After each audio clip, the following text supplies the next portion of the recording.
So I just want to share a little something with you.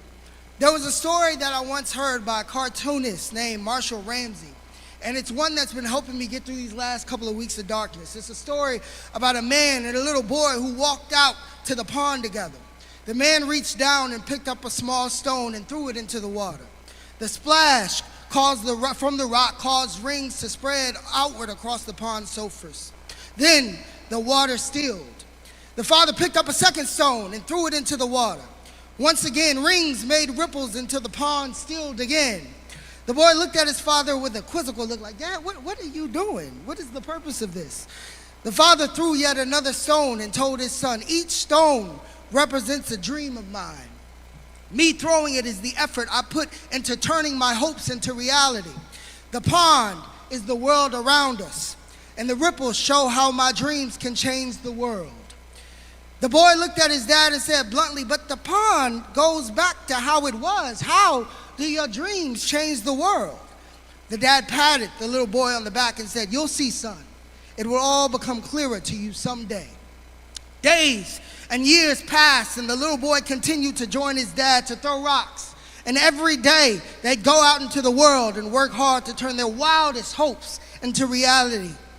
When the boy was 25, his father suddenly passed away. The morning of the funeral, he went out to that old pond by himself. Angry at the world, he picked up the biggest rock he could find and heaved it into the water. "Damn you," he cursed the pond. "My father's dreams didn't change the world, and mine won't either."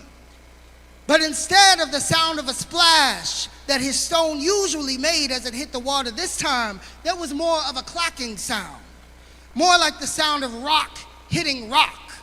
And there, seemingly on top of the water, sat the stone. The son stared curiously at the rock. He then picked up a second one and threw it. Crack! It sat next to the first one. Year after year of throwing rocks into the pond had changed it after all. A little island began to form. Encouraged, the son continued to throw his rocks, now with greater intensity. Day after day turned into year after year. That island of rocks grew and life began to form on it. A bird dropped an acorn on the rocky surface and a little oak began to take root. The son still threw rocks and was soon joined by his own son. Dreams flew into the sky and landed into the pond. The little tree slowly turned into a bigger tree and soon shaded the island beneath its limbs. There was now standing an oak tree in the middle of what was once just a clear pond. "Why are we throwing rocks, Dad?" the grandson asked the son. The father patted his son on the back and said, "That island never used to be there. Me and your grandfather built it with our hopes, and it's time you start throwing yours." This story always reminds me that no rock changed that pond.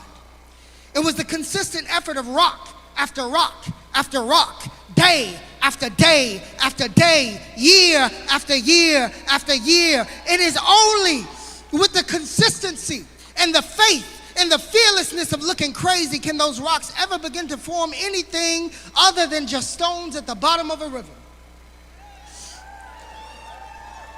And it is truly my belief that if we all keep throwing our rocks, there will soon be an island that we get to call justice, an island that we get to call equality, an island that we get to call freedom, an island that we get to call the promised land. I don't know if that's an island we'll get to see tomorrow. I don't know if that's an island we'll get to see next week. I don't know if that's an island we'll get to see next year, but I know if we just keep on throwing, that water has no choice but to become something it ain't never been before. Don't be afraid to throw your rock into the pond of this country. I know there are days where it seems your rock makes nothing but a small ripple in the pond, and I know there are days where it seems like that rock may just sink down to the bottom of darkness and disappear into a void of nothing. But I stand here to remind you that we are not the first rocks thrown into this pond. There are rocks from the warriors who endured 400 years of slavery.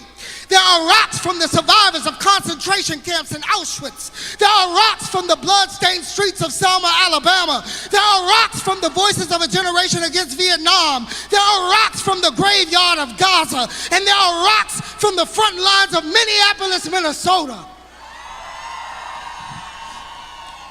are not the first to be here singing this song. We just the ones moving on to the next verse. So next time you throw your rock into the pond of this dark world, don't imagine the sound of a splash. Don't imagine the sound of a solid hope sinking to a floor. Imagine the sound of your rock landing right on top of another piece of stone. A piece of stone that's just been sitting there waiting for somebody else to throw another rock of hope. Thank you.